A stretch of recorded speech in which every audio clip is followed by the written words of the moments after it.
Hi, and welcome to Therapy Matters. I'm Claudiu Manea, and I'm the second greatest therapist in the world. I want to talk to you about what are the causes of certain disorders that are really prevalent in the world today. And when I say disorders, I specifically mean disorders like anxiety, panic attacks, depression, eating disorders, and addictions. And it may sound strange to you that I place all of these seemingly different affections and disorders under the same umbrella, but hear me out a bit because there is method to this madness. So there are, when you are discussing mental health issues, there are basically two approaches that you can take. There is the what I would say easier approach, and that is to check symptoms, try to establish dependencies between different factors, try to correlate some data and come up with some reasonably valid assumptions. And there is the fundamental approach, which implies that you are trying to pinpoint the cause behind all of the other causes. And the reason that I place more value on this fundamental approach is that there is a bias when it comes to the scientific method, and that is that correlation does not necessarily equal causation. And what I mean by that is that just because two different elements appear at the same time doesn't necessarily mean that one is caused by the other. So, for example, if you have depression or anxiety or panic attacks or a certain eating disorder, just because at the same time of having that disorder you have some imbalance in some chemical imbalance inside your body, like you're lacking in a certain vitamin, let's say B complex, or there's some sort of hormonal imbalance, and etc. That doesn't necessarily mean that that chemical imbalance is what has caused the disorder. And it doesn't also necessarily mean that the disorder has caused the imbalance.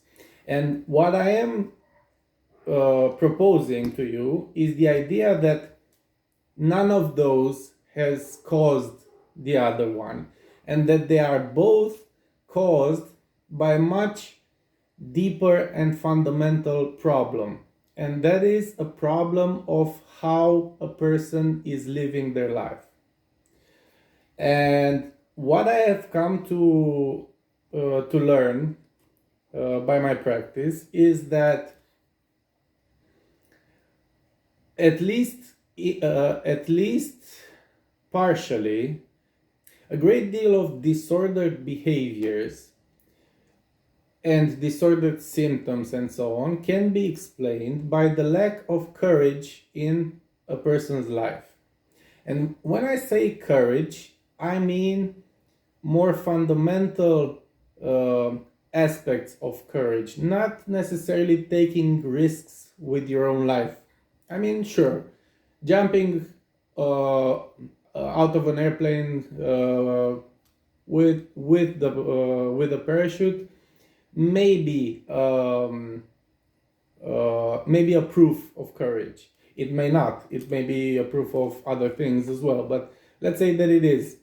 But I'm not talking about those extreme examples. I'm talking about more mundane but more practical examples, like taking accountability of your own life, like having the courage to make the right decision when it comes to your life.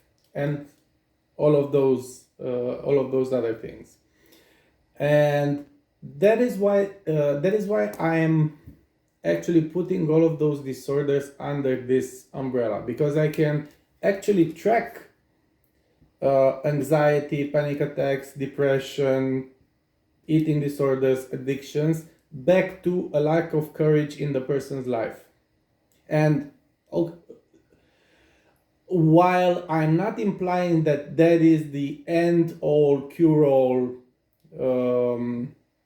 solution to the problem, it is a solution much more applicable, much more efficient, and much more elegant than just trying to come up with correlations between symptoms.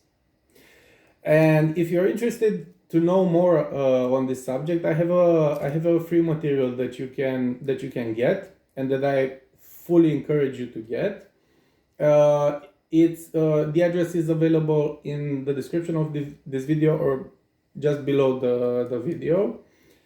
And I highly encourage you to go through that material and just start thinking at these things from this perspective, because people have thought from the other perspective for a long time, and no one's ever come up with a really definitive solution. So maybe it's high time that we try another approach. If you've enjoyed this video, I hope to see more of you. If that is the case, I'll talk to you next time. Thank you very much for watching. Enjoy your day. Bye.